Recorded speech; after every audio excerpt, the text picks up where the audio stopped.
موت کی آرزو کرنا منع ہے۔ رسول اللہ صلی اللہ علیہ وآلہ وسلم نے فرمایا، کوئی شخص تکلیف یا مصیبتوں سے گھبرا کر موت کی تمنا نہ کرے، اس لیے کہ اگر نیک ہوگا تو اس کی نیکیوں میں اضافہ ہوتا رہے گا، اور اگر برا ہوگا تو ممکن ہے اسے توبہ کی توفیق مل جائے۔ لہٰذا جب زندگی اجیرن ہو جائے تو یہ دعا مانگے، اے اللہ، جب تک میرے لیے زندگی بہتر ہے مجھے زندہ رکھ، اور میرے لیے موت بہتر ہے تو موت عطا فرما۔ موت کیا ہے؟ مولا علی سے سوال۔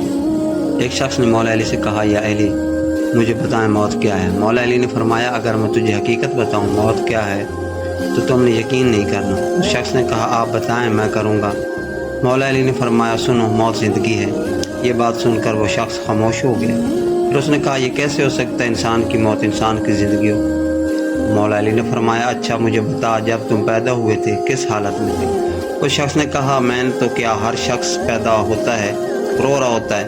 مولا علی نے فرمایا، وہ رو رہا اس لیے ہوتا ہے کیونکہ جب وہ اپنی ماں کے پیٹ میں ہوتا ہے تو اس کو لگتا ہے وہی اس کی زندگی ہے، اور جب وہ دنیا میں آتا ہے تو اسے لگتا ہے جیسے اس کی موت ہونے لگی ہے، اس لیے وہ روتا ہے۔ اور جب انسان دنیا سے جاتا ہے تو لوگ روتے ہیں اس کی موت ہو گئی ہے، مگر حقیقت میں وہ اپنی اصل زندگی کی طرف جا رہا ہے۔